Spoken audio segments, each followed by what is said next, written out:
Hello friends, welcome back. UPPSC is the five दिन। I hope आप लोग अच्छे होंगे एंड आपकी पढ़ाई भी बहुत अच्छी चल रही होगी, क्योंकि अब जो भी टाइम बचा हुआ, अगर इसमें हम अच्छे से पढ़ाई कर ले जाते हैं तो आने वाले टाइम में इसका बहुत ही अच्छा रिजल्ट देखने को मिलेगा।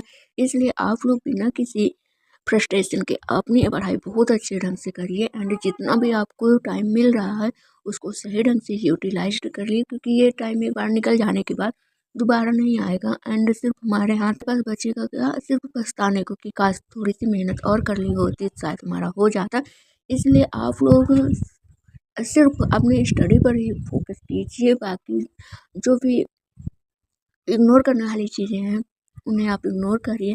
एंड ये नहीं कि आप पढ़ रहे हैं, जो भी जितना भी टाइम आप पढ़ें उसको अच्छे से अंडरस्टैंडिंग करके पढ़ें, क्योंकि ज़रूरी नहीं कि 10-15 घंटे ही पढ़ाई करके कोई एग्ज़ाम निकाला जा सकता है। ऐसा भी बिल्कुल नहीं है।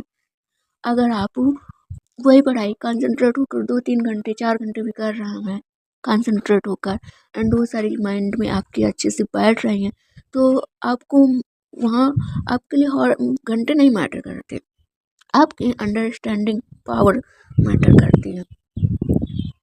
इसलिए आप इससे भी परेशान नहीं होइए कि ये 15 घंटे 12 घंटे 10 घंटे पढ़ाई कर रहा है एंड हमको सिर्फ 4-5 घंटे ही मिल रहा है, तो इस पर भी मत जाइए। हो सकता है कि वो 15 घंटे पढ़ाई करके जितनी चीज़ें कवर कर रहा हूँ आप उसको 4 घंटे में ही कवर कर लेना, क्योंकि ऐसे मेरे साथ हुआ है कि मुझे घर के सारे कामों के साथ हमने पढ़ाई की है। घर की सारी ही जिम्मेदारी मेरे ऊपर है, बिकॉज हम गांव में रहते हैं एंड गांव में कितना काम होता है आप लोग जो भी लोग गांव से होंगे वो समझ ही रहे होंगे।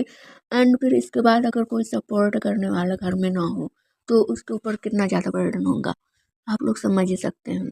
घर के काम काज मेरी मम्मी नहीं है एंड हम हैं, पापा हैं, तो अगर अपने लिए ना भी कोशिश करूँ तो मुझे पापा के लिए करना ही पड़ता है।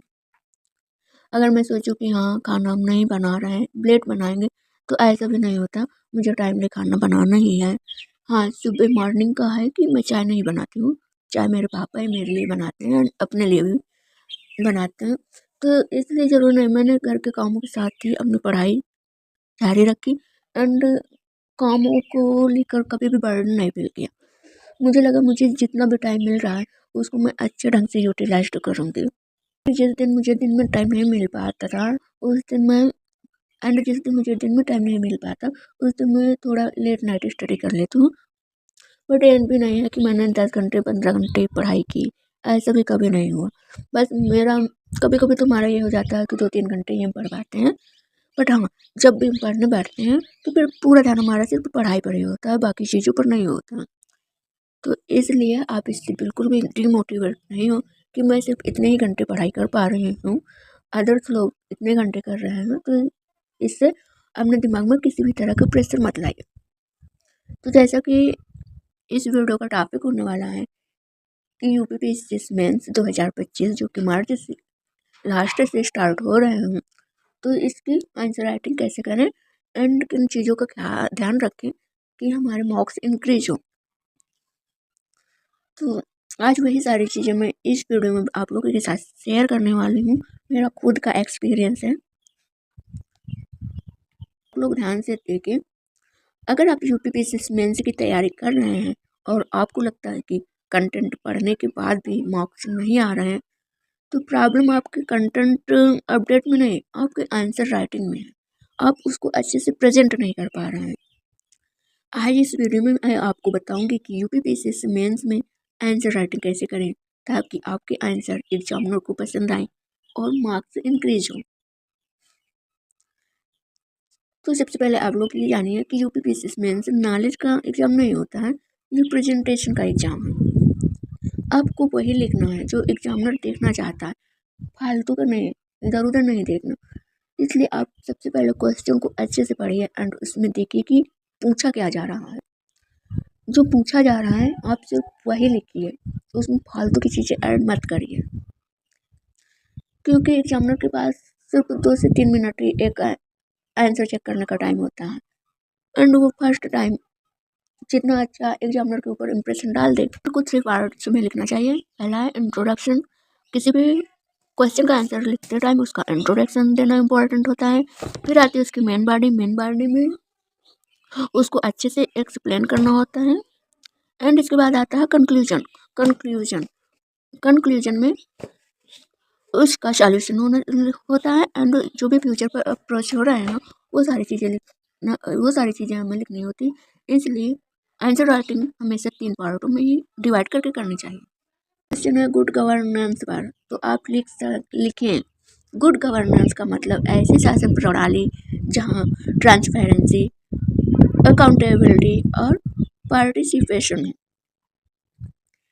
आप इंट्रोडक्शन हमेशा 2 से 3 लाइन से ज़्यादा नहीं लिखें, क्योंकि इंट्रोडक्शन में सिर्फ उसका इंट्रो ही देना होता है और जो भी और चीज़ें लिखनी होती है उसकी मेन बॉडी में लिखनी होती है। तो इसलिए बॉडी में आप हेडिंग्स और सब हेडिंग का यूज करें, पॉइंट्स में लिखें, पैराग्राफ कम रखें। ये नहीं है कि आपने 1-2 लाइन लिखा एंड इसके बाद पैराग्राफ चेंज कर दिया, तो ऐसे भी बिल्कुल नहीं करना है। ऐसे एग्जामिनर को क्या लगेगा कि ये सिर्फ पेज फिल कर रहा है, इनको आंसर के बाउंड्री में ज़्यादा डीप एनालिसिस मतलब डीप नॉलेज नहीं है, सिर्फ ये पेज भर रहा है। एंड हमेशा कीवर्ड्स को अंडरलाइन कर दें। अगर पॉसिबल है एंड ज़रूरी लग रहा है तो वहाँ आपको डायग्राम बनाना चाहिए, फ्लो चार्ट दे देना चाहिए एंड टेबल, जो भी चीज़ें आपको सूटेबल उस टाइम लग रही हो उस क्वेश्चन के अकॉर्डिंग उन्हें यूज कर देना चाहिए। इससे एग्जामिनर के ऊपर एक अच्छा इम्प्रेशन पड़ता है। एक एवरेज आंसर भी अच्छी प्रेजेंटेशन से अच्छे मार्क्स ला सकता है। ये चीज़ें आप लोगों को हमेशा ध्यान में रखनी चाहिए। एंड लास्ट में आता है कंक्लूजन।